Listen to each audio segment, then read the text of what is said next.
Kasal ng bayaw ko. Sabi ng biyenan kong babae, puno na ang restaurant, huwag na kayong pumunta.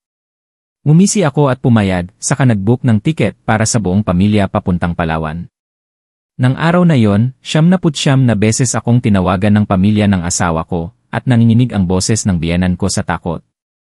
Ang hapunan noong gabing iyon, gaya ng dati, ay naganap sa isang tahimik na kapaligiran sa bahay ng aking mga biyenan. Laging hinihiling ng biyenan kong si Alonsina, na kumpleto ang lahat sa hapunan, itinuturing itong isang mahalagang tradisyon ng pamilya. Sa hapagkainan ay ang mga putaheng maingat kong inihanda mula pa noong hapon, lahat ay paborito ng asawa kong si Joaquin, at ng kanyang mga magulang. Naglagay ako ng isang piraso ng adobong isda sa mangkok ng aking biyenan. Dahan-dahan siyang tumango at sinimulan ang usapan, 1 linggo na lang pala at kasal na ni Santiago, Tiago. Halos ayos na ang lahat. Ilang maliliit na bagay na lang ang kailangang plansahin. Ngumiti ako at sumagot, mabuti na lang po at naging maayos ang lahat. Bagay na bagay po sina Tiago at Lilay, hindi po ba, ma? Si Kin, na abala sa pagkain, ay tumango-tango rin bilang pagsang-ayon, na po, ma. Halos kumpleto na rin ang mga inimbitahan, karamihan ay mga na bisita ni Papa, at mga kasosyo ko sa negosyo. Dapat bongga ang kasal na ito. Tumikhim ang biyenan kong si Datu Raja, puno ng pagmamalaki ang kanyang mukha. Siyempre naman, hindi maaaring simple lang ang kasal ng bunso kong anak. Ang Intramuros Hotel ang pinaka-elegante sa buong syudad, kailangang ipakita natin sa kanila ang estado ng ating pamilya. Masaya ang lahat at masaya rin ako para sa bayaw ko. Lumingon ako kay Kin para tanungin kung kailangan pa naming mamili para sa malaking araw, nang bigla siyang tumingin sa akin na may pag-aalinlangan, at nagsalita sa mahinang boses ngunit sapat na para marinig ng lahat. Ara, may gusto sana akong sabihin sa'yo. Tumingin ako sa kanya, nararamdaman kong may mali sa kanyang mga mata. Sige, sabihin mo. Ibinaba ni Kin ang kanyang mga kubyertos, tumingin sa kanyang mga magulang na tila humihingi ng pagsang-ayon, bago muling humarap sa akin, tungkol sa kasal ni Tiago. Karamihan kasi sa mga bisita ay mahahalagang business partners ni Papa at ko. Alam mo na, puro mga may posisyon at kapangyarihan. Pumupunta sila para tingnan din ang pamilya natin. Kaya naisip ko, pwede bang huwag na muna nating imbitahan sina lolo at lola, at ang mga tito at tita mo? Ang bawat salita ni Kin ay parang karayom na tumutusok sa puso ko. Natigilan ako, halos mabitawan ko ang hawak kong kubyertos. Biglang bumigat ang hangin sa loob ng silid-kainan. Mabilis na sumingit ang biyenan ko, na may peking tamis sa boses, naku Ara, huwag mong masamain si Kin, gusto niya lang naman ang ikabubuti ng pamilya. Ang mga bisita ng papa niya ay puro mga direktor at presidente. Ang mga magulang mo naman, sanay na sa simpleng pamumuhay, baka hindi sila maging komportable sa mga ganitong lugar, kasama pa ang mga tito at tita mo. Baka kung ano pa ang masabi nila, makasira pa sa reputasyon ng pamilya natin. Narinig ko ng malinaw ang bawat salita. Hindi ito payo, kundi isang insultong binalutan ng asukal. 3 taon bilang manugang, sanay na ako sa pagmamaliit ng pamilya ng asawa ko sa simpleng pinagmulan ng pamilya ko. Ang tatay ko ay isang retiradong guro. Ang nanay ko ay may maliit na pwesto sa palengke. Kung ikukumpara sa pamilya ni Kin na nasa negosyo, langit at lupa ang agwat. Pero hindi ko inakala na kahit sa masayang araw ng kanyang kapatid, ganito nila tratuhin ang pamilya ko. Natatakot silang mapahiya. Sa mata pala nila, ang mga magulang ko na nagsilang at nagpalaki sa akin ay isang kahihiyan. Tumingin ako kay Kin, ang lalaking minahal ko at pinakasalan. Iniwasan niya ang tingin ko, may bahid ng pagkailang sa kanyang mukha, ngunit walang anumang balak na bawiin ang kanyang sinabi. Itinuring niyang pagsang-ayon ang pananahimik ko. Mabuti kung naintindihan mo. Iisang pamilya tayo, dapat marunong tayong mag-isip para sa isa't isa. Sige na, kumain ka na habang mainit pa. Naging mapait ang kanin sa bibig ko. Nabarahan ang lalamunan ko, hindi ko na malunok. Ibinaba ko ang aking mangkok at kubyertos, pilit na pinapakalma ang aking boses. Opo, naintindihan ko na po. Busog na po ako. Paumanhin po, akyat na po ako sa kwarto. Tumayo ako, yumuko, at mabilis na umakyat sa itaas. Ayokong makita nila ang mga luhang malapit ng bumagsak. Pagkasara ng pinto ng kwarto, doon ko lang hinayaan ang sarili kong umiyak. Ang lahat ng sama ng loob na inipon ko sa loob ng 3 taon ay sumabog. Ano na ba ang naisakripisyo ko para sa pamilyang ito? Ang mga ipon ko, ang mga bonus ko, kahit ang bahay na nakapangalan sa aming dalawa ay galing sa malaking tulong pinansyal ng mga magulang ko. Sinubukan kong maging isang mabuting asawa, isang mabuting manugang, sa pag-asang makatanggap ng kahit kaunting respeto. Pero anong kapalit? Pagmamaliit at ang mapait na insultong ito. Dumaloy ang mga luha sa aking pisngi, ngunit sa loob ko, isang apoy ang nagsisimulang mag-alab. Umabot na sa hangganan ang aking pagtitiis. Minamaliit nila ako, kaya ipapakita ko sa kanila ang kahihinatnan. Pinunasan ko ang aking mga luha na wala ang kahinaan, at napalitan ito ng isang malamig na determinasyon. Binuksan ko ang aking telepono at ang booking app para sa flight papuntang Palawan. Ang petsa ng pag-alis, Sabado, Disyembre 25, eksaktong araw ng kasal ni Santiago. 5 tiket para sa akin, para kay Papa, kay Mama, sa kuya ko, at sa hipag ko. Panahon na para magbakasyon ang pamilya ko, malayo sa mga mapagkunwaring taong ito. Pagkatapos mag-book, isang confirmation message ang dumating. Ngumiti ako, isang malamig na ngiti. Ang palabas na ito ay hindi ko nagagawin ng mag-isa. Kinabukasan, nagdahilan akong bibisita sa amin para ihanda ang aking plano. Pagkakita sa akin, agad nag-alala si Mama, "Anak, anong nangyari? Bakit ganyan ang itsura mo? May problema ba sa bahay ng asawa mo?" Pilit akong ngumiti, "Wala po, Ma. Siguro po pagod lang sa trabaho dahil papalapit na ang katapusan ng taon." Ayokong mag-alala agad sila. Hinintay ko hanggang sa dumating ang kuya kong si Joe, at ang hipag kong si Ella, para sa tanghalian, saka ako dahan-dahang nagsalita, "Pa, Ma, Kuya, Ate, may gusto po akong sabihin." Huminto silang lahat sa pagkain at tumingin sa akin. Huminga ako ng malalim at buong tapang na sinabi ang aking desisyon. Nag-book na po ako ng flight para sa ating lahat papuntang Palawan. Sa susunod na Sabado po ang alis natin, 5 araw po tayo doon. Nagulat si Papa, "Palawan? Bakit biglaan naman, anak? Hindi ba sa susunod na Sabado ang kasal ng bayaw mo?" Nag-alala rin si Mama na, "Anak, mahalagang araw sa kanila, magiging isang pamilya na tayo, hindi magandang tingnan kung wala tayo roon." Alam kong ganito ang magiging reaksyon nila. Kalmado kong ipinaliwanag. Ikinuwento ko ang lahat ng nangyari kagabi, mula sa ugali ni Kin hanggang sa masasakit na salita ng biyenan ko. Hindi ako umiyak, pantay ang boses ko, ngunit bawat salita ay naglalaman ng sakit at sama ng loob. Pagkatapos kong magkwento, bumigat ang atmosphere sa bahay. Naiyak si Mama. Naawa siya sa anak niyang nagtitiis ng kahihiyan. Si Papa, isang mabait na guro sa buong buhay niya, ay nagtiim ang mukha sa galit. Ang kuya kong si Joe ay malakas na humampas sa mesa, walang hiya sila. Ganoon nila tratuhin ang kapatid ko. "Pa, Ma, para sa akin, tama ang desisyon ni Ara. Wala tayong dahilan para pumunta sa kasal na yon para bigyan pa sila ng pagkakataong insultuhin tayo ulit. Dapat tayong magbakasyon." Hinawakan din ni Ate Ella ang kamay ko para pagaanin ang loob ko, "Sis, marami ka ng tiniis. Gawin mo kung ano ang sa tingin mo ay tama, palagi kaming nandito para sayo." Matagal na nanahimik si Papa. Tiningnan niya ako, puno ng awa at pagmamalaki ang kanyang mga mata. Sabi niya sa mababang boses, "Patawarin mo kami, Ara. Dahil sa hindi namin kayang ibigay ang lahat, kailangan mong magtiis sa pamilya nila." Agad akong umiling, "Hindi niyo po kasalanan. Kailanman ay hindi ko ikinahiya ang pamilya natin. Nadismaya lang ako dahil nagkamali ako ng piniling tao. Sa biyaheng ito, gusto kong maging masaya tayong lahat, para makabawi sa lahat ng sakit na tiniis ko. Ituring niyo na lang pong libre ko ito sa inyo." Sa huli, nagkaisa ang buong pamilya ko. Ang paunang pag-aalala ay naging galit at buong pusong suporta para sa akin. Pinunasan ni Mama ang kanyang mga luha at nagsimulang magplano kung anong mga damit ang dadalhin. Ang kuya ko naman ay nagsaliksik ng mga pasyalan sa Palawan. Nang makita ko ang mga ngiti sa mukha ng mga mahal ko sa buhay, naramdaman kong tama ang aking desisyon. Hindi lang ito isang bakasyon, ito ay isang deklarasyon. Isang deklarasyon na si Ara at ang kanyang pamilya ay hindi basta-bastang yayapakan. Ang aming dignidad ay hindi mabibili ng anumang pekeng karangyaan.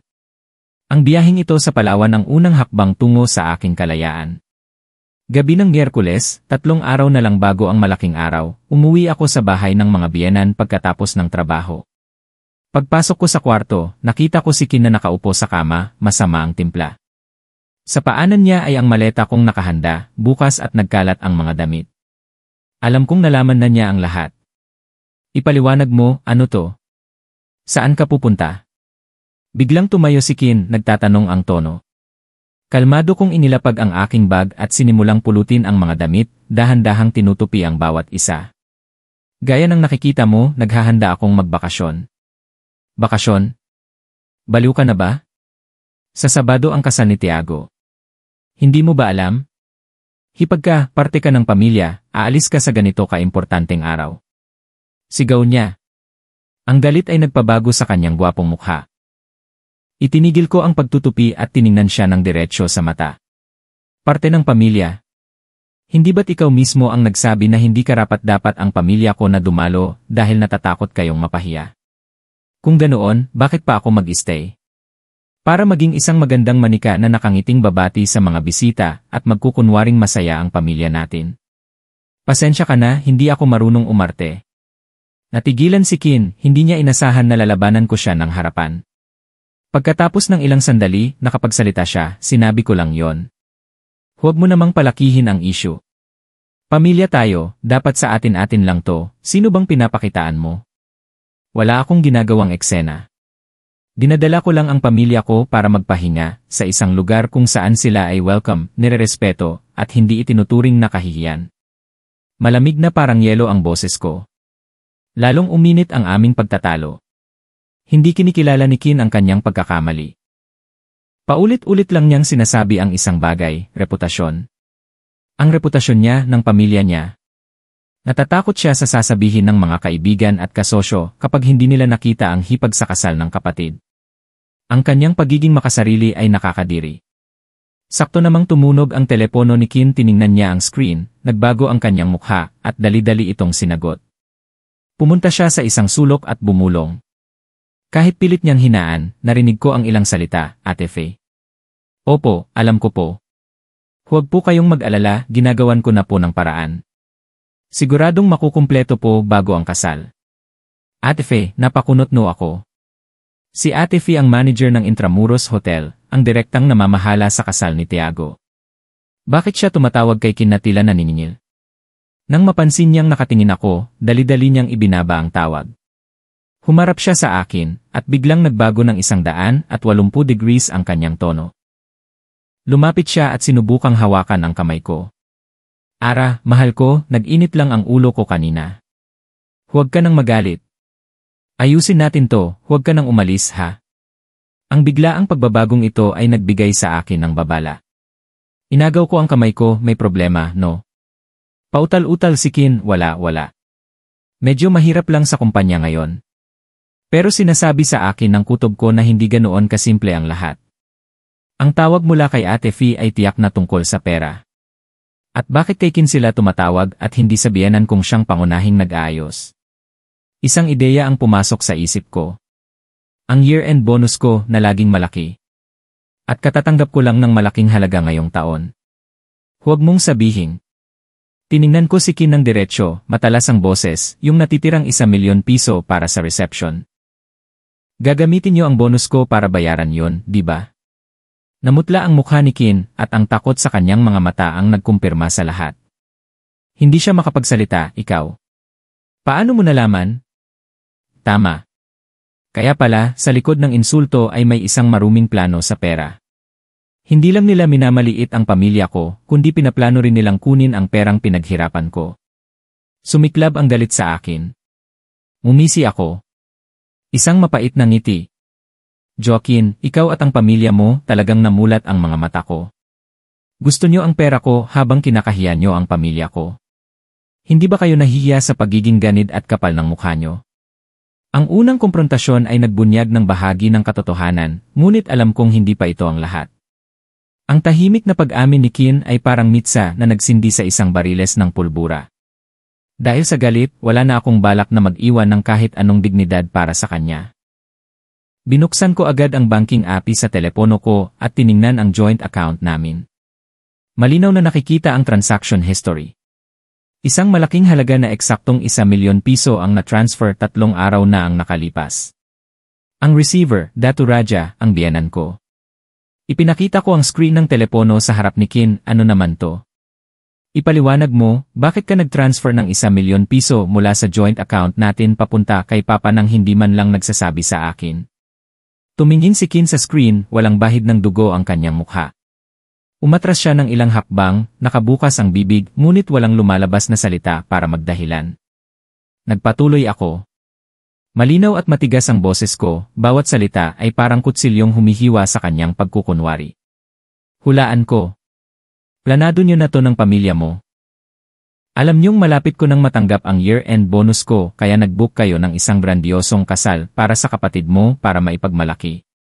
Kusa ninyong inilipat ang pera bago pa man, tapos naghanap kayo ng dahilan para insultuhin ang pamilya ko para hindi ko sila maimbitahan. Sa ganoong paraan, magkakaroon kayo ng isang marangyang kasal gamit ang pera ko at hindi pa kayo mapapahiya dahil sa mga probinsyanong balay. Isang bato, 2 ibon. Tama ba? Hindi ko na makilala ang sarili kong boses. Ito'y matalas at puno ng pangungutya. Nanginginig si Kin na paupo siya sa kama, nakayuko. Ako. Patawarin mo ako. Pinilit lang ako ni na Mama at Papa. Wala akong magawa. Pinilit. Malakas akong tumawa, isang tawang puno ng kapaitan. Joaquin, huwag mong isisi sa iba. Matanda ka na, may trabaho, may sariling pamilya, pero ni minsan hindi mo nagawang ipagtanggol ang asawa mo. 3 taon na, sapat na ang tiniis ko. Naaalala mo ba? Sinimulan kong ilista, hindi para sumbatan kundi para ilantad ang mapagsamantalang ugali ng buong pamilya niya. Noong unang taon natin, sabi ni Mama mo gusto niyang ipaayos ang kusina para swertehin. Binigyan ko siya ng 400,000 piso. Sa ikalawang taon, sabi ni Papa mo gusto niyang magpalit ng kotse para maipagmayabang sa mga kaibigan, nagbigay ulit ako ng 1,000,000 piso. Sa birthday ni Mama mo, kailangan designer bag noong nag-aral ang kapatid mo sa ibang bansa, ako ang sumagot sa buwanang allowance niya. Ang bahay na to, 80% ay galing sa mga magulang ko pero nakapangalan sa ating dalawa. Sa kabuuan, sa loob ng 3 taon, magkano na ang nagastos ko para sa pamilya mo, nakalkula mo ba? Lahat ng ipon ko, lahat ng pinaghirapan ko, napunta lahat sa walang katapusang pangangailangan ng pamilya mo. Anong kapalit? Isang natatakot mapahiya. Habang nagsasalita, lalo akong nasasaktan. Naging tanga ako, nabulag. Akala ko, kung ibibigay ko ang lahat, mamahalin at rerespetuhin nila ako. Pero nagkamali ako. Para sa kanila, isa lang akong liin, isang liin na may pamilyang hindi sapat ang karangyaan para maipagmalaki sa iba. Nanahimik si Kin, wala siyang maikaila sa lahat ng sinabi ko, dahil lahat ay totoo at malinaw ang ebidensya ng mga bank transfer. Ang mga sinabi ko tungkol sa mga gastusin ay hindi rin mali. Ang kanyang pananahimik ay lalo lang nagpadagdag sa aking pagkadismaya. Wala na akong nakikita kundi kaduwagan at kahinaan sa lalaking ito. Ang lahat ng pagmamahal at sakripisyo ko para sa kanya ay biglang naging katawa-tawa. Nakapagdesisyon na ako. Sabi ko nang may diin. Maghiwalay na tayo. Hindi ko na kayang mamuhay kasama ang isang duwag na asawa at isang pamilyang manggagamit. Ibenta natin ang bahay na to, hatiin ayon sa kung magkano ang inambag ng bawat isa. At ang mga perang ginastos ko para sa pamilya mo, ituturing ko na lang na donasyon, limos para sa mga dukha sa pagkatao. Pagkasabi nito, hinila ko ang aking maleta palabas. Ayoko nang manatili sa bahay na ito kahit isang segundo pa. Ang lahat dito ay nakakasakal at puno ng kasinungalingan. Nagpanik si Kin, sumugod para harangan ang pinto. Hindi ako papayag maghiwalay.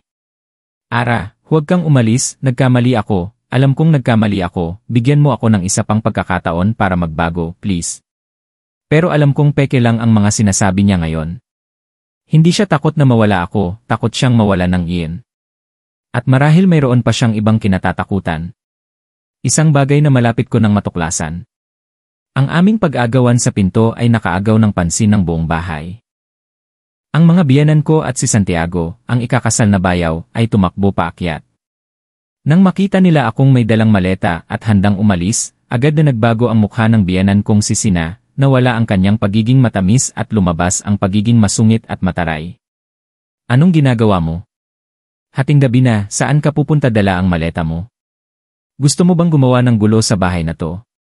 Sumingit din si Tiago. May paninisi sa kanyang tono, ate, kung may problema, pag-usapan natin ng maayos. Malapit na ang kasal ko, ano na lang ang iisipin ng mga tao kung gagawin mo to? Tiningnan ko ang buong pamilya nila, isang grupo ng mga taong makasarili, at natawa ako. Itinulak ko si Kin at malamig na sumagot, kung saan ako pupunta, wala na kayong pakialam. At sa kasal mo, wala akong obligasyong manatili para maging kagalang-galang ito. Maghihiwalay na kami ni Joaquin. Mula ngayon, wala na tayong anumang kaugnayan sa isa't isa. Ang salitang maghihiwalay ay nagpatigil sa buong pamilya ng asawa ko. Si Ginoong Raja, ang biyenan ko, na laging nagpapakita ng pagiging kagalang-galang, ay hindi na napigilan ang sarili. Maghihiwalay? Anong sinasabi mo? Alam mo ba ang pinagsasabi mo? Anong mali sa anak ko para gusto mong makipaghiwalay? Kayo na po ang magtanong sa mahal niyong anak kung ano ang mga ginawa niya. Sumagot ako ng walang takot. Naging sobrang tensyonado ang komprontasyon. Sinimulan nilang isisi sa akin ang lahat. Sabi nila, isa akong manugang na walang utang na loob, isang asawang hindi nag-isip para sa asawa, na dahil lang sa maliit na bagay ay gumagawa ako ng eksena at sinisira ang pamilya. Sa wakas, lumabas din ang kanilang tunay na kulay, pangit at walang hiya. Nang makita nilang hindi nila ako madadaan sa salita, si Tiago, ang bayaw ko, ay biglang naglabas ng isang bagay na hindi ko inaasahan. Kinuha niya mula sa kanyang bulsa ang isang papel at inihagis sa akin. Basahin mo yan bago ka magdesisyon kung aalis ka o hindi. Nahulog ang papel sa aking paanan.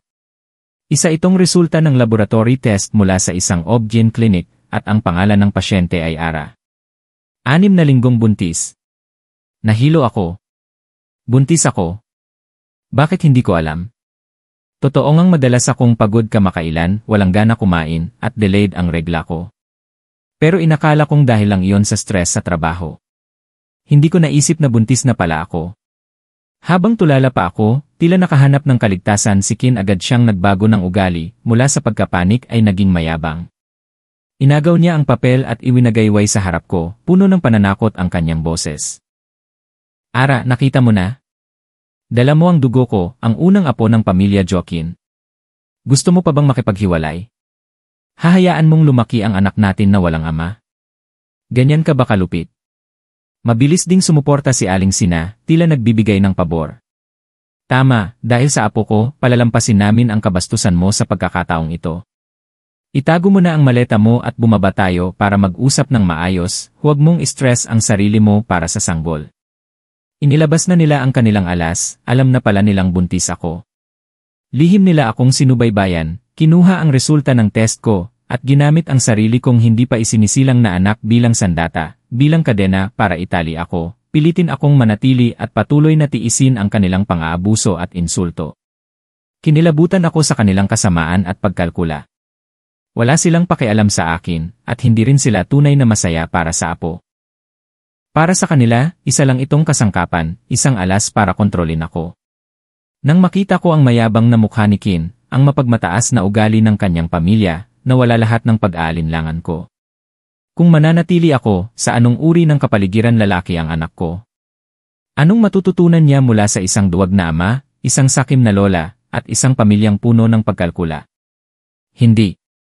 Hindi ko hahayaang magdusa ang anak ko sa ganoong buhay. Tiningnan ko si Kin ng diretsyo, pati na rin ang buong pamilya niya. Hindi na ako sumigaw, hindi na nakipagtalo. Naging kalmado ang boses ko. Ang batang ito ay anak ko, ako mismo ang magpapalaki sa kanya. At walang magbabago sa desisyon kong makipaghiwalay. Pagkasabi noon, walang pag-aalinlangan, hinila ko ang aking maleta, nilagpasan sila, at lumabas sa pintong kumulong sa akin sa loob ng 3 taon. Ang kanilang mga sigaw at mura ay naririnig ko pa rin sa aking likuran, ngunit hindi na ako lumingon. Paglabas ko sa bahay na yon, naramdaman ko ang malamig na hangin ng gabi, ngunit gumaan ang aking pakiramdam. Malaya na ako. Sumakay ako ng taxi, walang tiyak na patutunguhan. Habang nasa sasakyan, pinagmamasdan ang mga ilaw sa kalsada na dumadaan sa bintana, doon ko lang hinayaan ang sarili kong huminga ng malalim. Kusa kong inilagay ang aking kamay sa tiyan, isang maliit na buhay ang unti-unting lumalaki sa loob ko. Hindi ito pabigat, ito ang aking motibasyon. Ang anak na ito ay sa akin lamang, ang dahilan para kailangan kong maging mas malakas pa. Nagpasya akong tumuloy muna sa bahay ng kuya ko. Hating gabi na at ang pagdating ko na may dalang maleta ay labis na ikinabahala nila. Matapos kong ikwento ang lahat, lalo na ang pagiging buntis ko at kung paano ginamit ng pamilya ng asawa ko ang sanggol para takutin ako, na mula sa galit si Kuya Joe at gusto na niyang sugurin si Kin para turuan ng leksyon. Kinailangan siyang pigilan ni Ate Ella. Niyakap niya ako para pagaanin ang loob ko, huwag kang mag-alala, dito ka lang muna, bahay mo rin to, tungkol sa sanggol, kahit anong desisyon mo, susuportahan ka namin. Labis akong naantig sa init ng pagmamahal ng aking pamilya. Hindi ako nakatulog ng gabing iyon. Pabalik-balik ako sa pag-iisip tungkol sa hinaharap, sa aking anak, at sa darating na laban sa korte. Alam kong hindi ako basta-basta pakakawalan ng pamilya ni Kin, lalo na't may hawak silang alas. Habang lumilipad ang isip ko, biglang nag-vibrate ang telepono ko, may bagong mensahe mula sa isang hindi kilalang numero. Ang laman ng mensahe ay maikli lang ngunit sapat na para mapabangon ako. Miss Ara, gusto mo bang malaman kung bakit regular na nagpapadala si Joaquin ng 40,000 piso bawat buwan sa isang taong nakasave bilang Teacher Cora? Nanigas ang buong katawan ko. Teacher Cora? Kailanman ay hindi nabanggit ni Kin ang pangalang iyon. Bakit niya kailangang magpadala ng pera buwan-buwan sa ibang babae? 40,000 piso kada buwan. Hindi iyon maliit na halaga. Maraming tanong ang lumitaw sa isip ko. Sino ang taong ito? Bakit nila alam ito at bakit ngayon pa sila nag-message sa akin? Isang pakiramdam ng kaba ang gumapang sa akin. Sinasabi sa akin ng kutob ko na sa likod ng mensaheng ito ay isang katotohanang mas malala pa sa mga nalaman ko na. Ang panluloko ni Kin ay hindi lang tungkol sa pera at kaduwagan. Nanginginig ang mga daliri ko habang nagtatype ng reply. Sino ka? Bakit mo sinasabi sa akin to? Ilang segundo lang dumating ang reply. Ako ang taong gustong tumulong sa iyo na makamit ang hustisya. Kung gusto mong malaman ang katotohanan, makipagkita ka sa akin bukas, 9:00 ng umaga sa ACAF sa Mabini Street. Mag-isa ka lang. Tinitigan ko ang mensahe, malakas ang kabog ng dibdib ko. Sa isang banda, natatakot ako, baka ito ay isang patibong o baka kailangan kong harapin ang isang masakit na katotohanan. Ngunit sa kabilang banda, ang kuryosidad at pagnanais na malaman ang buong katotohanan tungkol sa lalaking minahal ko ay nag-udyok sa akin. Hindi ko na kayang mabuhay sa kalituhan. Gaano man kasakit ang katotohanan, kailangan kong malaman. Sige, pupunta ako. Pagkatapos ipadala ang huling mensahe, ibinaba ko ang telepono. Magsisimula na naman ang isang mahabang gabi. Ngunit ngayon, hindi lang sakit at galit ang nararamdaman ko, kundi pati na rin pagdududa at isang malabong takot sa kung ano ang malapit ng malantad. Kinabukasan, dumating ako sa ACAF sa takdang oras. Pumili ako ng isang sulok kung saan kitang-kita ko ang buong lugar. Mabilis ang tibok ng puso ko, kinakabahan at nag-aalala. Hindi ko alam kung sino ang makikita ko, lalaki o babae, kaibigan o kaaway. Eksaktong 9:00, isang lalaking nakasuot ng puting polo, madilim na slacks, at matangkad ang pumasok. Lumingalinga siya at dumiretso sa aking mesa. Hello, Miss Ara, ako si Miguel. Inilahad niya ang kanyang kamay, malumanay at magalang ang kanyang boses. Kinamayan ko siya, nananatiling maingat.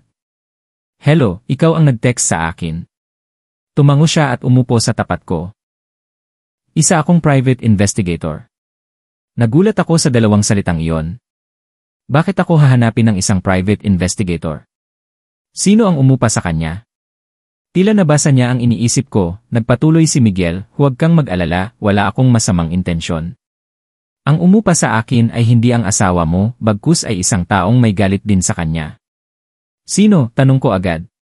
Hindi direktang sinagot ni Miguel ang tanong ko, inilapag niya sa harap ko ang isang manipis na folder. Tingnan mo muna to. Nanginginig kong binuksan ang folder. Sa loob ay mga kopya ng bank statement ni Joaquin. Tulad ng sinabi sa text, tuwing ika-5 ng buwan, isang halagang 40,000 piso ang ipinapadala sa isang account na nagngangalang Corazon. Ang transaksyong ito ay nagpapatuloy na sa loob ng halos 3 taon. Nagsimula ito ilang buwan lamang matapos kaming ikasal ni Kin. Ang pangalang Corazon ay nagdulot ng kirot sa aking dibdib. Naalala ko ang pangalang iyon, ito ang pangalan ng ex-girlfriend ni Kin noong college. Narinig ko mula sa mga kaibigan noon na nagkaroon sila ng malalim na relasyon, ngunit naghiwalay bago magtapos sa hindi malamang dahilan. Hindi kailanman nagkwento si Kin tungkol sa kanya. Sinabi lang niyang nakaraan na yon. Si Teacher Cora ay si Corazon. Tumingala ako kay Miguel, nanginginig ang boses. Tumango si Miguel. Si Miss Corazon ay kasalukuyang kindergarten teacher sa Luntiang Puso Preschool. Nakasave siya sa contacts ng asawa mo bilang Teacher Cora, marahil para iwasan ang hinala. Sumakit ang ulo ko. Bakit kailangang suportahan ni Kin ang kanyang ex-girlfriend ng ganoon kalaking halaga buwan-buwan? Sa loob ng halos 3 taon. Anong nangyari sa kanila? Nagkikita pa ba sila sa likod ko? Sunod-sunod na masasakit na tanong ang umiikot sa isip ko. Sa buong pagsasama namin, hindi lang pala ako ginamit sa pera, kundi harap-harapan ding niloko. Niloko ako ni Kin, isang sistematikong panloloko. Bakit? Paano mo nakuha ang mga ito at bakit mo ibinibigay sa akin? Sinubukan kong magpakatatag ngunit hindi maitago ang panginginig ng boses ko. Tumingin sa akin si Miguel na may simpatya. Gaya ng sinabi ko, may umupa sa akin para imbestigahan ang relasyon ng asawa mo at ni Miss Corazon. Pagkatapos makuha ang resulta, nagpa siya ang taong iyon na ikaw ang dapat makaalam ng katotohanan. Naniniwala silang ikaw lang ang makakapagbigay ng leksyon kay Joaquin. Sino ang taong iyon? Inulit ko ang tanong. Sa pagkakataong ito, hindi na umiwas si Miguel. Tumingin siya ng diretsyo sa akin at sinabi ang isang pangalan na lubos kong ikinagulat. Ang pangalang iyon ang nagpaliwanag sa lahat. Ipinaliwanag nito ang galit, ang dahilan kung bakit gusto nilang ilantad si Kin. At nagbukas din ito ng pinto para sa aking plano ng paghihiganti. Isang planong hindi ko inakalang gagawin ko. Pero bago yon, kailangan kong malaman ang buong katotohanan. Isang katotohanang sinabi ni Miguel na mas masakit pa sa mga nakita ko na. Mas masakit na katotohanan, inulit ko ang sinabi ni Miguel. Isang masamang kutob ang gumapang sa buong katawan ko. Ano pa bang hindi ko alam? Walang sinabi si Miguel, tahimik lang na inilapag sa harap ko ang isa pang folder, mas makapal kaysa sa bank statement kanina. Walang pamagat ang folder, puti lang. Nanginginig ang kamay ko nang hawakan ito, tila may hindi nakikitang bigat sa bawat pahina. Huminga ako ng malalim, sinubukang pakalmahin ang sarili, at binuksan ito. Ang unang pahina ay may ilang mga litratong kuha ng patago. Sa litrato, masayang naglalaro si Joaquin kasama ang isang batang lalaki na mga 3 taong gulang sa isang parke. Ang bata ay may kulot na buhok, malalaking bilugang mata, at isang maningning na ngiti. At ang nakapagpatigil sa akin ay ang mukha ng bata. Kamukhang kamukha niya si Kin, lahat ng detalye, mula sa ilong, sa gilid ng labi, hanggang sa mga mata, ay maliit na bersyon ng lalaking tinatawag kong asawa. Sa tabi nila ay si Corazon. Tinitignan niya ang mag-ama ng may lambing at kaligayahan. Mukha silang isang tunay na pamilya. Para bang may pumiga sa puso ko, at tila huminto ang pagdaloy ng dugo sa aking katawan. Binuklat ko ang susunod na pahina at ang susunod pa. Lahat ay mga larawan ni Kin kasama si Corazon at ang bata. Magkasama silang namimili sa supermarket, kumakain sa isang maaliwalas na restaurant. Pasan-panikin ang bata sa kanyang balikat. Ang mga masasayang larawang iyon ay parang libu-libong kutsilyo na tumutusok sa puso ko, wasak at masakit. Sa wakas, dumating ako sa huling pahina. Isang papel na pamilyar na sa akin nitong mga nakaraang araw. Isang resulta ng laboratory test.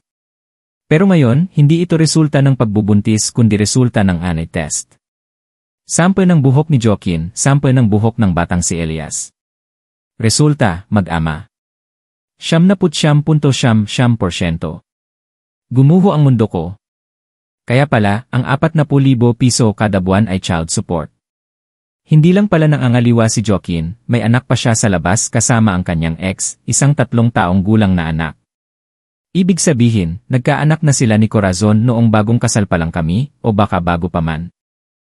Ano ngayon ang kasal ko? Sa loob ng 3 taon, ano ako sa mata niya? Isang asawa o isang perpektong panakip-butas para sa kanyang makasalanang relasyon. Isang libreng liyes para masuportahan niya ang kanyang pamilya at ang ina ng kanyang anak. Ang sakit, galit, at pakiramdam na lubusang naloko ay nagpahirap sa aking paghinga. Ginawa niya akong tanga, isang piyesa sa isang dula na idinirek mismo ng asawa ko at ng kanyang pamilya. Niloko nila ako, kinuha ang pera ko. At ngayon ko lang nalaman na ako pala ang pangatlo sa kanilang masayang pamilya. Bakit, bulong ko, paos ang boses, hindi mapigilan ang pag-agos ng mga luha.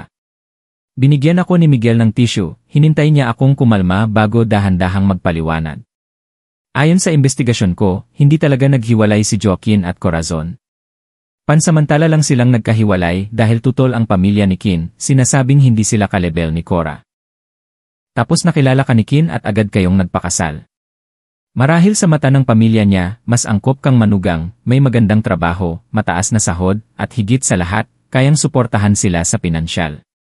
Pagkatapos niyong ikasal, patuloy pa ring nakipagkita si Kin kay Cora at nabuntis si Cora. Sa loob ng 3 taon, ganyan ang naging buhay niya.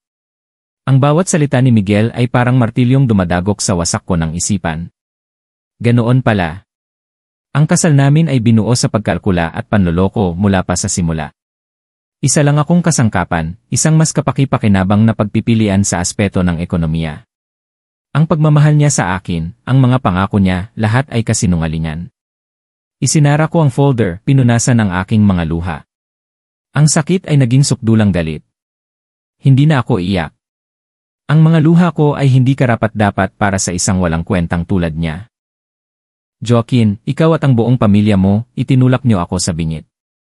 Kaya huwag niyo akong sisihin kung bakit ako magiging malupit. Tumingala ako kay Miguel, wala nang kahinaan sa aking mga mata, tanging matigas na determinasyon. Gusto kong makausap si Corazon.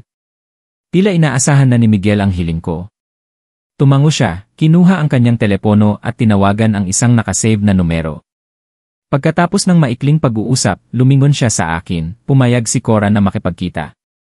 Mamayang 3:00 ng hapon sa isang tea house sa Ayala Avenue. I send ko sa iyo ang address, tahimik doon at may private room.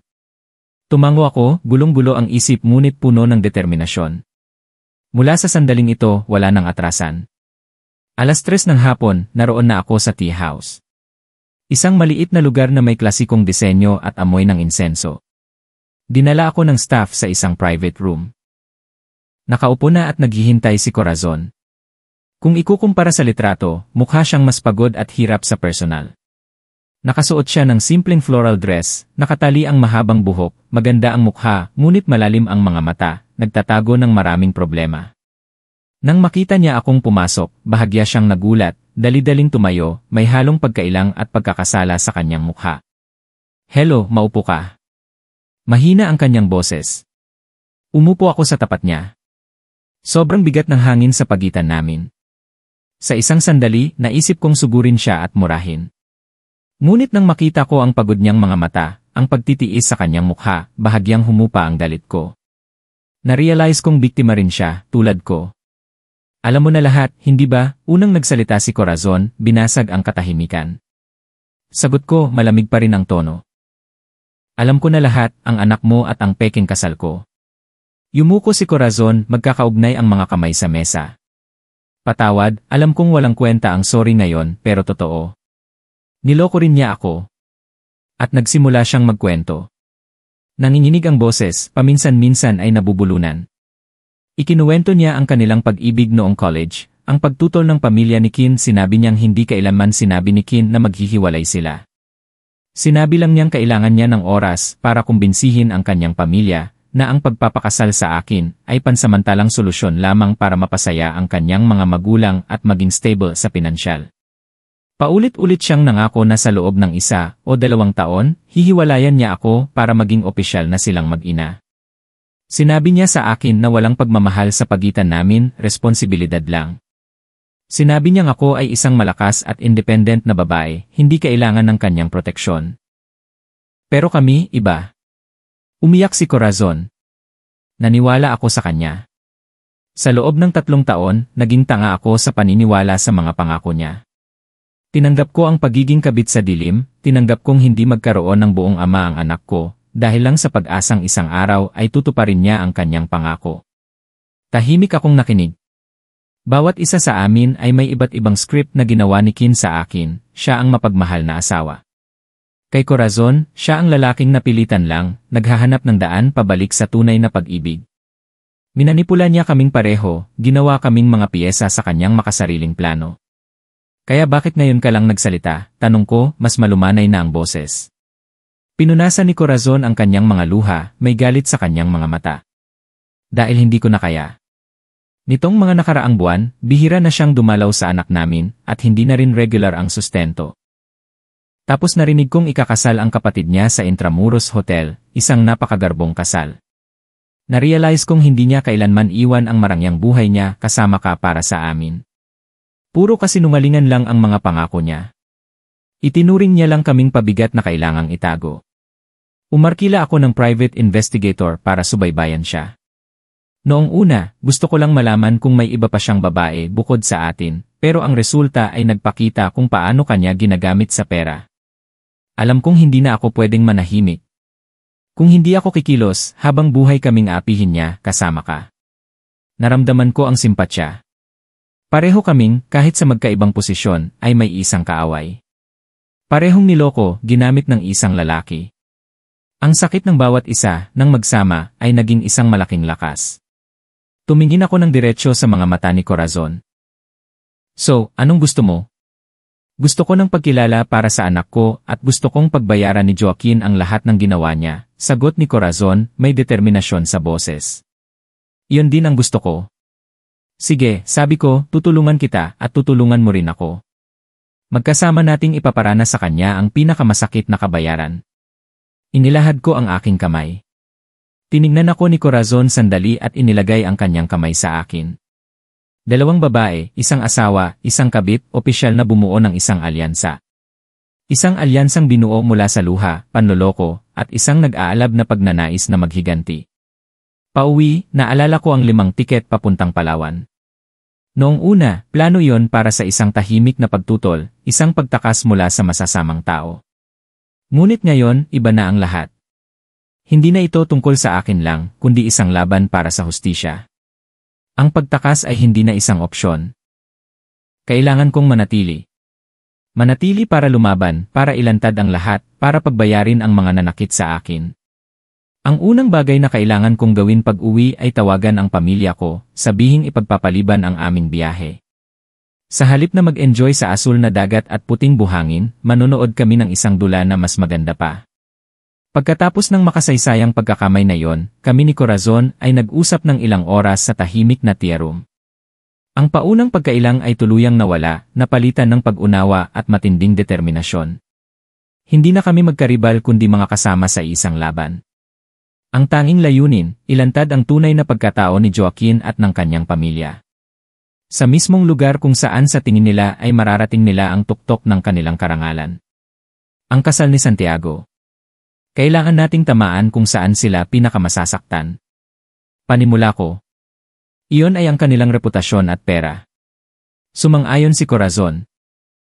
Siya at ang kanyang pamilya ay mas pinahahalagahan ang kanilang dangal kaysa sa anumang bagay. Kung makakansela ang kasal ni Tiago sa isang kahiyahiyang paraan, iyon ay isang malaking dagok sa kanila.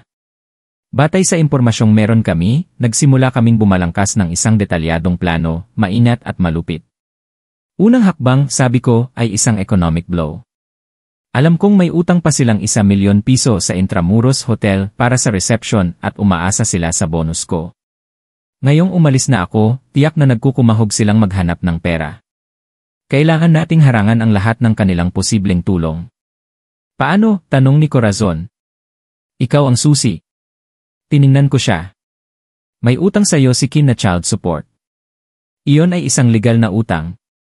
Pumunta ka sa Intramuros Hotel at direktang kausapin ang management.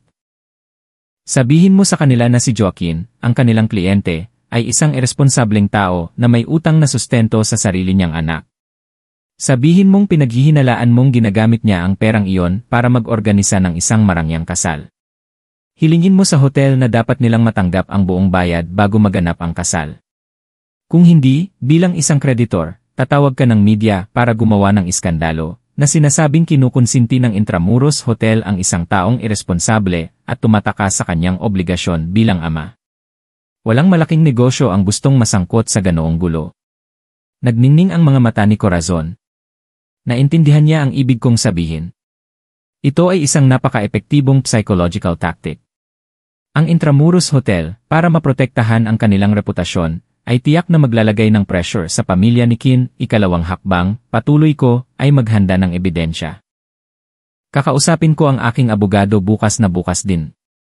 Ipapaprint ko ang lahat ng bank transactions, titipunin ang lahat ng resibo, mga papeles na nagpapatunay sa mga perang ginastos ko para sa pamilya niya sa loob ng 3 taon.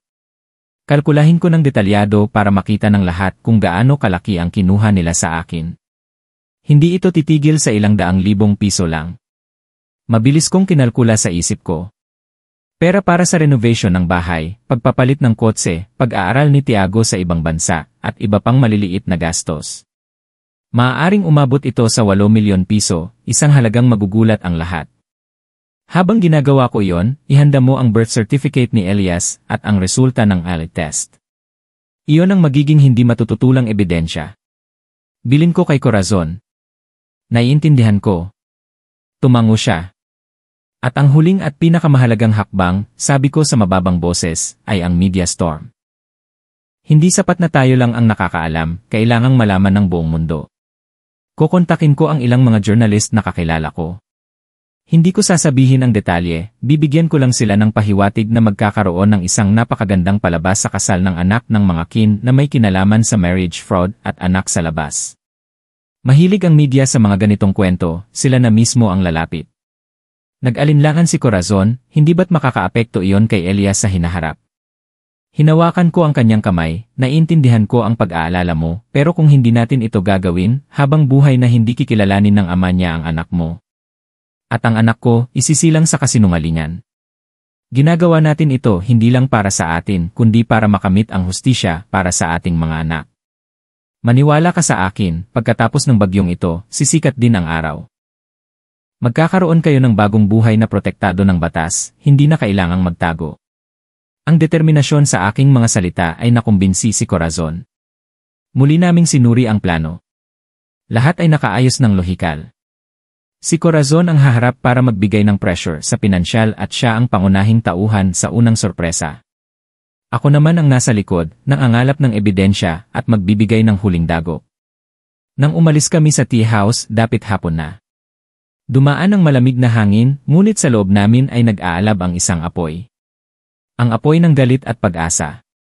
Nakatakda na ang plano, malapit nang matapos ang pinakamalaking palabas sa buhay ni Joaquin. At kami, ang 2 babaeng kanyang inapakan, ang magsusulat ng katapusan ng dulang iyon.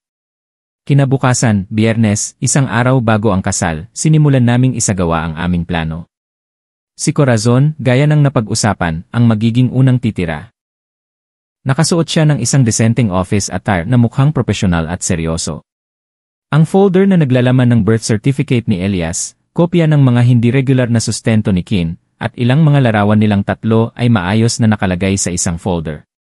Hindi ako sumama sa kanya, ngunit patuloy kaming nag-uusap sa telepono. Alam kong kinakabahan siya, ngunit ang galit at pagmamahal para sa kanyang anak ang nagbigay sa kanya ng lakas. Nandito na ako. Lumabas ang text ni Corazon. Ang laki ng hotel, ang ganda. Kalma lang, reply ko, wala kang ginagawang mali. Ipinaglalaban mo lang ang karapatan ng anak mo. Sabihin mo lang ng diretsyo at malinaw ang lahat. Mas takot sila sa eskandalo kaysa sa atin. Ilang sandali pa, tumawag si Corazon, pabulong ngunit puno ng excitement. Nakausap ko si Ate Fee, ang event manager. Siya nga yung tumawag kay Kin noon. Mukha siyang propesyonal, pero nang ipaliwanag ko ang sitwasyon at ipinakita ang mga papeles, nagbago ang mukha niya. Ayon sa kwento ni Corazon, noong una ay tila walang pakialam si Faye, iniisip na pribadong usapin ito ng kliyente. Ngunit nang banggitin ni Corazon ang salitang immediate at ang pagkonsinti ng Intramuros Hotel sa isang iresponsableng ama, hindi na siya napakali. Kalma lang po, sabi ni Faye kay Corazon. Kailangan naming i-verify ito. Pero huwag po kayong mag-alala, ang Intramuros Hotel ay laging sumusunod sa prinsipyo at reputasyon. Hindi namin hahayaang masira ang aming pangalan dahil sa mga ganitong issue. Inimbitahan niya si Corazon sa isang private room at binigyan ng tsaa. At pinakinggan ang buong kwento. Ang pagkakaroon ng pangalan ni Elias sa birth certificate at ang mga larawan ng batang kamukhang-kamukha ni Kin ay lubusang nakumbinsi sa manager. Nangako siyang kakausapin agad ang pamilya ni Ginoong Raja. Tinapos ni Corazon ang tawag sa akin. Sabi niya, ayon sa kontrata, kailangan nilang bayaran ang lahat bago mag-negatibo 12 ng tanghali ngayon. Kung hindi, may karapatan ang hotel na kanselahin ang event, mukhang gumagana na ang plano natin. Nakahina ako ng maluwag. Ang unang bomba ay sumabog na. Ngayon, ang pressure ay nasa pamilya na ng dati kong asawa. Wala na silang oras para huminga. At totoo nga, pagkalipas ng 1 oras, sunod-sunod na tumunog ang telepono ko. Habang si Corazon ay gumagawa ng gulo sa Intramuros Hotel, hindi rin ako nagpapahinga. Buong umaga ng Biyernes na yon, ginugol ko ang oras ko sa pakikipag-usap sa aking personal na abogado, isang mapagkakatiwalaang kaibigan na nagngangalang Ramon. Ang opisina ni Ramon ay nasa isang abalang kalye. Nang ipaliwanag ko ang buong sitwasyon, mula sa pagiging biktima ng financial abuse, panloloko, hanggang sa plano ng paghihiganti sa kasal, tahimik lang na tumango si Ramon at lalong nagseryoso ang kanyang mukha. Ara, sobra na ang tiniis mo. Sabi niya pagkatapos kong magkwento, sa legal na aspeto, nasa atin ang bentahe. Sigurado na ang diborsyo. Ang problema ay kung paano mo mababawi ang karamihan sa mga nawala sa iyo at kung paano sila pagbabayarin ng nararapat. Tumango ako. Kaya ako lumapit sa iyo. Kailangan ko ng tulong mo para itali ang lahat. Gusto ko ng isang detalyadong listahan para makita ng lahat ang kanilang tunay na kulay. Kaya nagsimula na kaming magtrabaho. Binigyan ko si Ramon ng full access sa aking mga bank account sa loob ng 3 taon. Bawat transaksyon ay sinuri ng mabuti. Ang mga perang ipinadala kina Ginoong Raja at Aling Sina, ang mga cash withdrawal para sa mga gastusin ni Kin, ang tuition at allowance ni Santiago. Lahat ay maingat na itinala. Umiling-iling si Ramon habang nagtatrabaho. Itinuring kanilang isang minahan ng ginto. Tignan mo to, buwan-buwan may ilang transfer na may dahilan na allowance para sa mga magulang, tulong sa negosyo, bawat isa ay hindi bababa sa 100,000 piso. Tinignan ko ang mga numero sa computer screen, nalulungkot sa aking katangahan sa nakaraan at nagagalit sa walang katapusang kasakiman ng pamilya ni Kin. Lahat iyon ay perang pinaghirapan, pinagpuyatan. Pagsapit ng tanghali, pagkatapos ng ilang oras ng masipag na trabaho, sa wakas ay nagbigay si Ramon ng isang kabuuang halaga. Iniharap niya sa akin ang computer screen, maliban sa mga makatwirang gastusin para sa mag-asawa. Ang kabuuang halaga na direkta o hindi direktang ginastos mo para sa pamilya ni Joaquin sa loob ng 3 taon ay halos 8 milyon piso. 8 milyon piso! Maging ako ay nagulat sa halagang iyon. Hindi ko inakalang hinayaan ko silang kunin ang ganoon kalaking pera. Halos iyon na ang lahat ng naipon kong yaman mula bago ako ikasal hanggang ngayon. Ipiprint ko lahat ng bank statements na ito, gagawin kong isang kumpletong dokumento para sayo. Sabi ni Ramon, puno ng determinasyon. Kasama nito ang mga papeles na nagpapatunay sa pinagmulan ng perang pinambili ng bahay. Sa mga ebidensyang ito, sa korte, hindi lang mapupunta sayo ang bahay kundi mababawi mo rin ang bahagi ng mga nawala sayo. Pero bago yon, gamitin mo muna ito para sa plano mo. Hawak ko ang makapal na dokumentong inimprenta ni Ramon. Hindi lang ito mga ordinaryong papel, ito ang ebidensya ng 3 taon ng kahihiyan, ang pinakamatibay kong sandata sa huling laban na ito. Ngayon, handa na ang lahat. Nakatakda na ang bomba, hinihintay na lang ang tamang oras para sumabog. Pag-alis ko sa opisina ng abogado, hindi ako umuwi agad, naghanap ako ng isang tahimik na coffee shop para gawin ang susunod na hakbang sa plano, ang paglikha ng media storm. Mayroon akong ilang magandang koneksyon sa media dahil sa aking trabaho. Binuksan ko ang aking contacts, pumili ng 3 pangalan na pinagkakatiwalaan ko. Sila ay mga masisigasig na reporter, na laging naghahanap ng mainit na balita sa lipunan, at higit sa lahat, may profesional na etika, hindi madaling suhulan. Ang unang tawag ay kay Ate Luna, isang reporter mula sa isang malaking online newspaper. Hello, Ara, long time no see. Anong meron? Laging masigla ang boses ni Ate Luna. Hello po, Ed. May balita po ako, sa tingin ko magiging interesado kayo. Sabi ko, pilit na pinapakalma at ginagawang misteryoso ang boses. Oh, anong balita? Sabihin mo sa akin. Bukas sa kasal ng anak ng mga Kin sa Intramuros Hotel, may isang napakagandang palabas na itatanghal. Ang tema ay tungkol sa marriage fraud, pangangaliwa, anak sa labas, at financial abuse. Kumpleto ang mga pangunahing tauhan, supporting cast, at mga tunay na ebidensya. Nanahimik si Ate Luna ng ilang segundo, alam kong pinoproseso niya ang impormasyon. Sa karanasan niya bilang isang journalist, alam niyang ito ay isang gintong mina. Totoo ba yan? Mapagkakatiwalaan ba to? Lubos na mapagkakatiwalaan, ate. Ako po ang insider. Papuntahin niyo lang po ang mga tao niyo sa oras ng seremonya, sinisiguro ko po na magkakaroon kayo ng pinaka-eksklusibong balita ngayong buwan. Hindi na kailangan pang magsalita, pumayag agad si Ate Luna.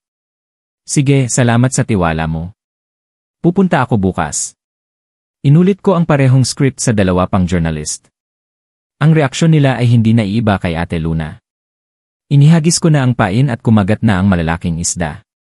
Pero hindi pa sapat iyon. Gusto kong mas kumalat pa ang kwento, lumikha ng isang alon ng kuryosidad sa publiko bago pa man maganap ang pangunahing kaganapan. Gumamit ako ng bagong Nile card, gumawa ng isang anonymous social media account. Pagkatapos ay nagsulat ako ng isang maikling post na parang isang chismis lang. May malaking ganap ba bukas? Narinig ko na hindi magiging mapayapa ang kasal ng anak ng mayaman na si E. Sabi-sabi, ang hipag na si na maganda at matalino, ay ginamit ng pamilya ng asawa para sa kasal. Nalaman pa niyang may 3 taong gulang na anak sa labas ang asawa niyang si ang Climax, dadalhin daw ng kabit ang bata sa kasal para humingi ng pagkilala. Nakaka-excite abangan ang palabas bukas sa Hotel. Kahit na bagong account lang ito, dahil sa mga misteryosong initials at mga nakakagulat na detalye, mabilis na nakakuha ng atensyon ang post ko.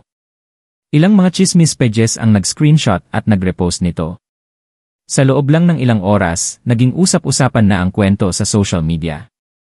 Nagsimulang hulaan ng mga tao kung sino ang mga nasa likod ng mga initials, at iniugnay ito sa pamilya ni Kim nagsisimula ng mabuo ang bagyo. Ang mga madidilim na ulap ay papalapit na sa kalangitan ng pamilya ni Kim. At ako, ang lumikha ng bagyong iyon, ay tahimik lang na inubos ang malamig ko ng kape, naghihintay sa pagdating ng bukas. Gaya ng inaasahan ko, ang bombang sumabog sa Intramuros Hotel ay lumikha ng isang lindol sa pamilya ni Kim bandang alas 11 ng umaga ng Biyernes, sunod-sunod na nagring ang telepono ko. Ang unang tumawag ay ang biyenan kong si Ginoong Raja. Karaniwan, palagi siyang nagpapakita ng pagiging superior, ngunit ngayon, ang boses niya sa telepono ay puno ng pagmamadali at galit. Ara, ikaw ba ang may gawa nito? Yung babaeng iyon, pumunta sa hotel at gumawa ng gulo, inutusan mo ba siya? Kalmado akong sumagot, walang emosyon. Hindi ko po alam ang sinasabi niyo. Wala na po tayong kaugnayan sa isa't isa. Huwag kang magkunwari. Sino pa ba? Sinasabi ko sa'yo, huwag kang gagawa ng kalokohan. Paalisin mo siya doon at magdala ka ng pera dito para bayaran ang hotel. Kung hindi, huwag mo akong sisihin. Gusto kong matawa sa kakapalan ng mukha niya. Sa ganitong sitwasyon, iniisip pa rin nilang kaya nila akong utusan at takutin. Wala na akong pera para sa inyo. At saka, pasakay na ako ng eroplano para magbakasyon. Enjoy your wedding. Pagkasabi noon, ibinaba ko ang tawag, hindi siya binigyan ng pagkakataong magsalita pa. Sumunod ang tawag ng biyenan kong si Aling Sina. Kabaligtaran ni Ginoong Raja, ginamit niya ang pagiging malambing, umiiyak pa. Ara, anak, bakit mo naman ginagawa to sa amin? Alam kong galit ka, pero huwag namang ganito. Bakit mo sinisira ang kasal ng kapatid niya? Wala naman siyang kasalanan. Umuwi ka na. Pag-usapan natin to ng maayos. Buntis ka, huwag kang masyadong magpagod, makakasama sa apo ko. Hindi pa rin niya nakalimutang gamitin ang hindi pa isinisilang na apo bilang pain. Ngunit hindi na ako ang tanga ng dati. Huwag niyo po siyang tawaging apo niyo. Anak ko po siya at hindi ko hahayaang lumaki siya sa isang pamilyang tulad ng sa inyo.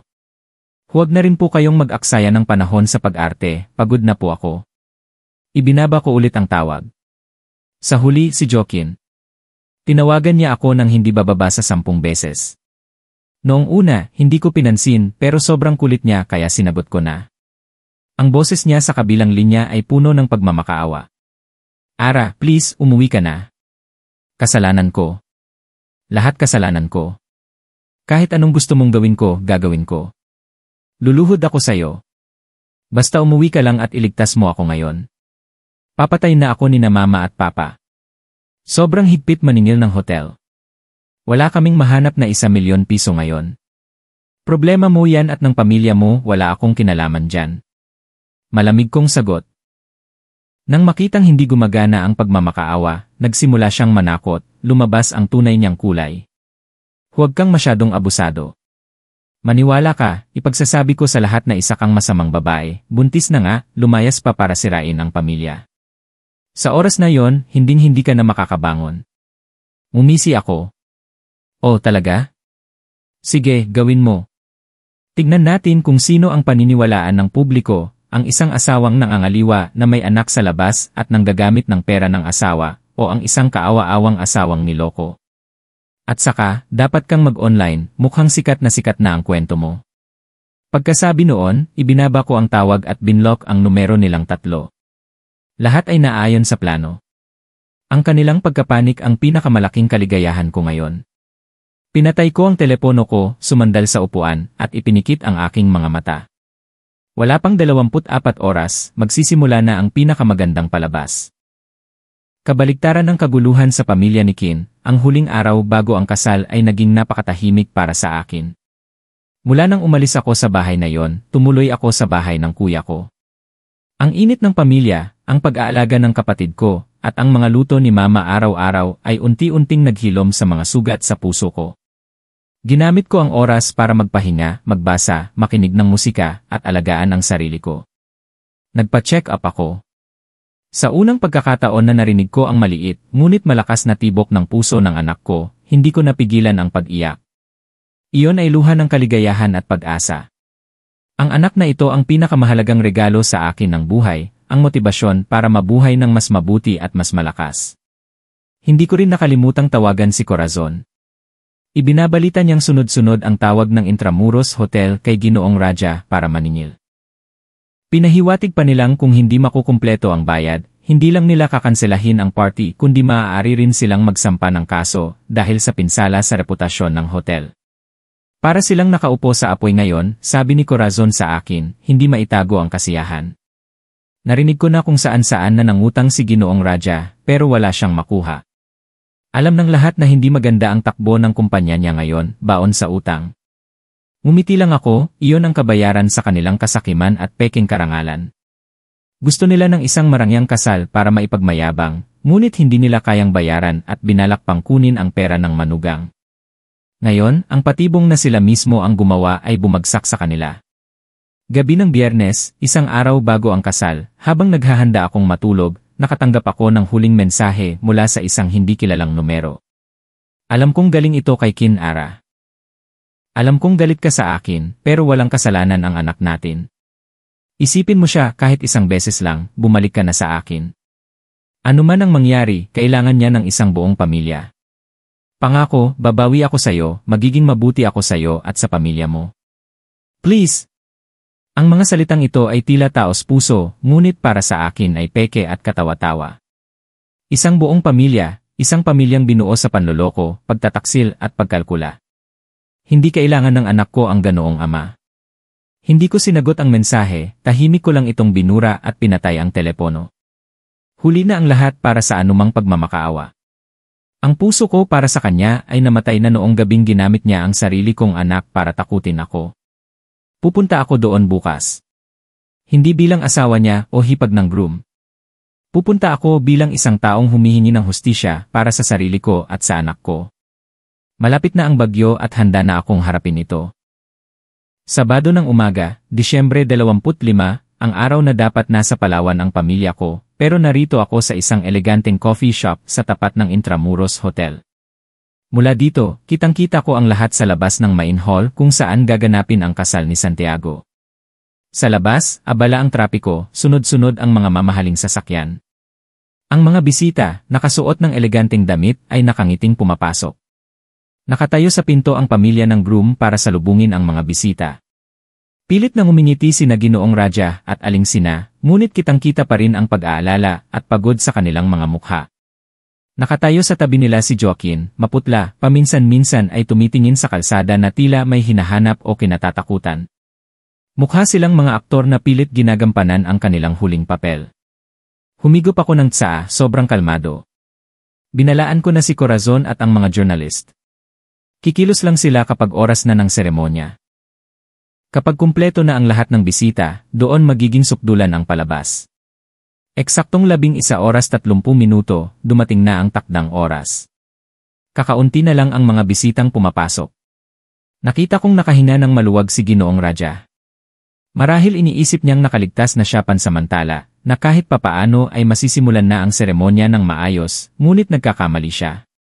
Sa sandaling iyon, nakita ko si Ate Faye, ang manager ng hotel, kasama ang 2 security guard na mabilis na lumabas sa main hall. Dumiretso siya kay Ginoong Raja, seryoso ang mukha.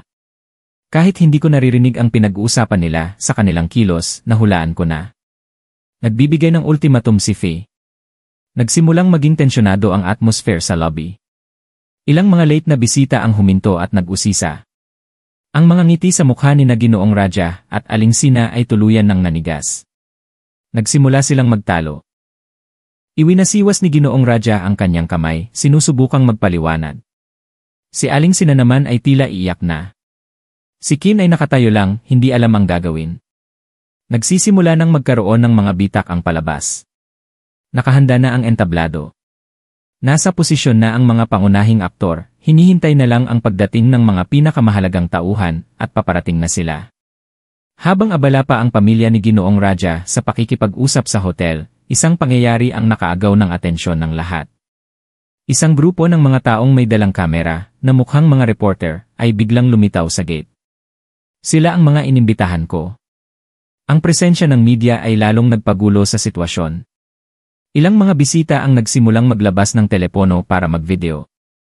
Sobrang takot ni Ginoong Raja at Kin hindi nila maintindihan kung bakit may mga taga-media.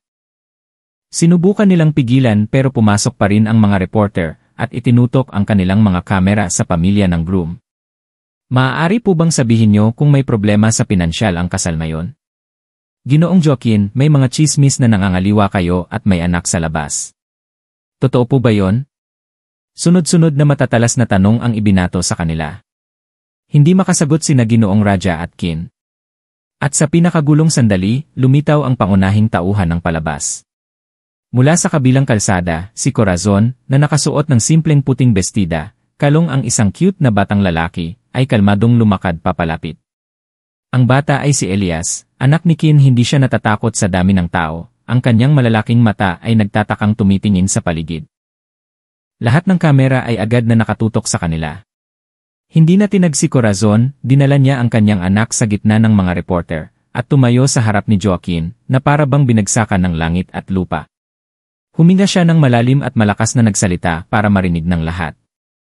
Joaquin, hindi ako naparito para sirain ang kasal ng kapatid mo, naparito ako para humingi ng pagkilala para sa anak natin.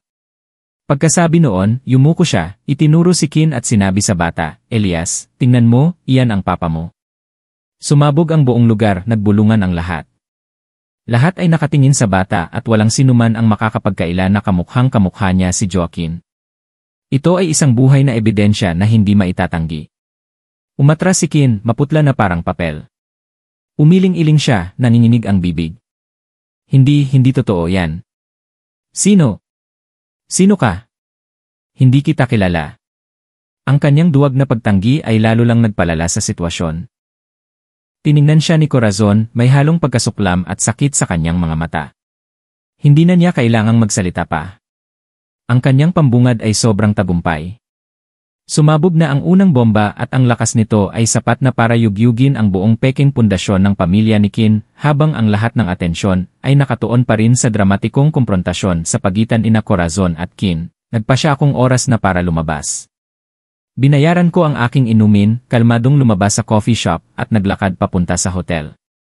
Ang pagdating ko, ang legal na asawa ni Joaquin, ay agad na lumikha ng bagong alon ng kaguluhan. Lahat ng kamera ay muling bumaling sa akin. Miss Ara, ano po ang masasabi niyo sa pangyayaring ito? Alam niyo po ba ang relasyon ng asawa niyo at ng babaeng ito? Hindi ko sinagot ang anumang tanong. Tahimik lang akong lumakad sa tabi ni Corazon, sa harap ng taksil kong asawa at ng kanyang mapagkunwaring pamilya. Tiningnan ko si Kin na nanginginig at puno ng takot. Tiningnan ko sina Ginoong Raja at Aling Sina na nakatingin sa akin na may halong galit at takot. Ngumiti ako, isang banayad na ngiti ngunit may sukdulang pagkasuklam. Pagkatapos ay humarap ako sa mga journalist. Ang boses ko ay hindi malakas ngunit malinaw at matatag, dinaig ang lahat ng ingay. Magandang araw sa inyong lahat. Salamat sa pagpunta niyo ngayon. Ang lahat ng sinabi ni Miss Corazon ay totoo. At para wala ng pagdududa, bilang legal na asawa ni Ginoong Joaquin, nais kong magbigay ng karagdagang ebidensya. Pagkasabi noon, binuksan ko ang aking bag at kinuha ang 2 folder na inihanda ko. Isang folder ang ibinigay ko kay Ate Luna, ang reporter na pinagkakatiwalaan ko. Ang isa naman ay itinaas ko para makita ng lahat. Hawak ko ngayon. Nagsimula akong magpaliwanag. Una ay ang resulta ng DNA test. Kinukumpirma nito na si Ginoong Joaquin at si Elias ay mag-ama na may 79.7% na probabilidad. Hindi na niya ito maitatanggi. Binuklat ko ang susunod na pahina. Pangalawa, ito ang bank statement na nagpapatunay na sa loob ng halos 3 taon, buwan-buwan siyang nagpapadala ng 40,000 piso kay Miss Corazon para sa sustento. Isang responsableng ama ngunit isang sinungaling na asawa. Sa huli, ipinakita ko ang pinakapal na dokumento, ang inihanda sa akin ni Ramon. At ito ang pinaka-interesante. Ito ang detalyadong listahan ng lahat ng perang ginastos ko para sa pamilya ng asawa ko sa loob ng 3 taon, mula sa renovation ng bahay, pagpapalit ng kotse, pag-aaral ng bayaw ko sa ibang bansa, at ang pinakamatindi, ang 1,000,000 pisong deposito para mismo sa kasal na ito. Ang kabuang halaga ay umaabot sa halos 8,000,000 piso. Hindi lang nila niloko ang damdamin ko, ginawa pa nila akong iyan. Bawat ebidensyang inilabas ko ay isang malaking dagok sa ulo ni Joaquin at ng kanyang pamilya. Natigilan si Kin, nanlambot ang buong katawan, halos matumba. Wala siyang masabi para ipagtanggol ang sarili. Lahat ng ebidensya ay sobrang linaw at matibay. Ang kagalang-galang na mukha ni Ginoong Raja ay naging kulay ube sa galit at hiya. Si Aling Sina naman ay napaupo na sa sahig, umiiyak ng malakas. Ang kanilang tunay na kulay, ang kulay ng mga manloloko, sakim, makasarili, at mapagkunwari, ay tuluyan ng nalantad sa harap ng lahat, sa harap ng kamera ng 12 ng mga journalist. Ang pagbagsak ni Joaquin ay hindi na isang posibilidad. Ito ay naging katotohanan. Pagkatapos kong ilabas ang mga huling ebidensya, hindi na nag-alinlangan pa si Ate Faye, ang manager ng hotel. Lumakad siya sa harap, kinuha ang mikropono mula sa MC, at nagsalita ng malinaw. Sa lahat ng mga bisita, ako si Faye, ang manager ng Intramuros Hotel. Sa ngalan ng management, ikinalulungkot kong ipaalam na dahil sa paglabag sa kontrata ng pamilya ng groom at kawalan ng kakayahang bayaran ang mga gastusin, napilitan kaming kanselahin ang kasal ni Ginoong Santiago at ng kanyang bride ngayon. Humihingi kami ng paumanhin sa abala. Ang anumang katanungan ay maaari niyong idiretso sa kinatawan ng pamilya ng groom, si Ginoong Datu Raja. Ang anunsyo ni Fee ay parang kidlat na tumama, ang huling patak na nagpaapaw sa baso. Opisyal nang sumabog ang lahat. Ang mga bisita. Ang mga dating nagdududa ay tuluyan ng naniwala. Nagsimula silang magbulungan. Marami ang naglabas ng telepono para mag-livestream. Ang mga bulungan, tawanan, at mga tingin ng awa at pagkasuklam ay nakatuon lahat sa pamilya ni Kin ang bride at ang kanyang pamilya ay lumabas din matapos marinig ang balita.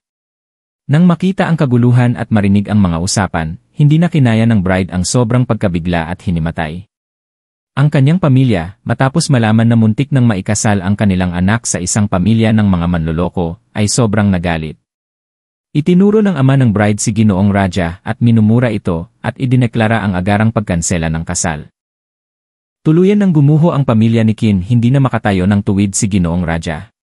Si Aling Sina ay nakaupo pa rin sa sahig, umiiyak. Si Santiago, ang kaawa-awang groom, ay tulala. At si Joaquin, ang punot dulo ng lahat, ay nakayuko lang, hindi makatingin sa kahit sino. Ang kanilang karangalan, reputasyon, at lahat ng binuo nila sa kasinungalingan ay naging abo sa isang umaga lang. Tapos na ang misyon namin ni Corazon. Nagkatinginan kami, isang tango na nagsasabi ng lahat. Wala na akong nararamdamang galit kundi gaan. Lahat ng bigat sa dibdib ko ay nawala na. Malamig akong tumalikod at lumabas sa magulong ENE. Sumunod din si Corazon, kalong ang kanyang anak. Ang mga iyak, mura, at tunog ng kamera ay naririnig ko pa rin sa likuran. Ngunit hindi na nila ako apektado. Naglakad ako sa ilalim ng sikat ng araw ng taglamig, nararamdamang hindi kailanman naging ganito kalawak at kaliwanag ang aking hinaharap. Isang buwan ang lumipas, ang hangin ng Palawan ay may dalang alat na marahang humahaplos sa aking buhok. Nakaupo ako sa isang mahabang upuan, sa ilalim ng lilim ng mga nyog, pinagmamasdan ang puting buhangin at ang malinaw na asul na dagat. Naglalakad ang mga magulang ko sa dalampasigan. Ang kuya at hipag ko naman ay naglalaro kasama ang kanilang mga anak sa tubig. Ang kanilang masayang tawanan ay sumasabay sa alon, lumilikha ng isang payapang musika. Ang biyahe sa Palawan, kahit isang buwan na naantala, ay natuloy din. Hindi na ito isang pagtakas kundi isang tunay na selebrasyon ng kalayaan, ng isang bagong simula. Naging mabilis at maayos ang lahat. Ang aming diborsyo ni Kin ay natapos sa loob lang ng isang linggo.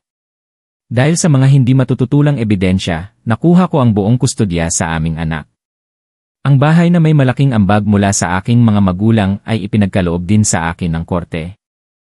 Si Kin at ang kanyang pamilya, pagkatapos ng iskandalo sa kasal, ay tuluyan nang nawalan ng dangal.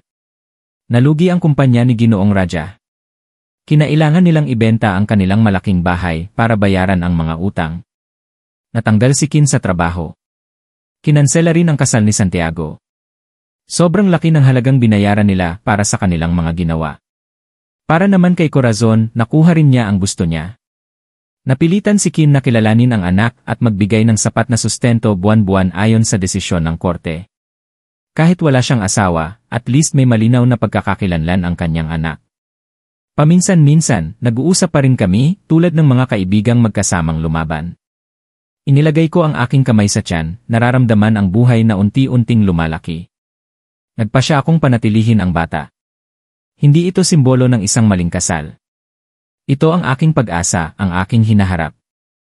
Ako mismo ang magpapalaki sa kanya, bibigyan siya ng pinakamagandang buhay. Isang malinis na kapaligiran na puno ng pagmamahal mula sa akin at sa aking pamilya. Tinitingnan ang aking mga mahal sa buhay na masaya sa aking tabi, napangiti ako. Nawalan ako ng isang masamang asawa at isang pamilyang puno ng pagkalkula. Ngunit natagpuan ko muli ang aking sarili, isang mas malakas, malaya, at independent na ara. Sarado na ang nakaraan. Isang bagong kabanata sa aking buhay. Isang buhay na puno ng saya at liwanag ay nagsisimula dito mismo. Sa magandang islang ito, tunay akong muling isinilang.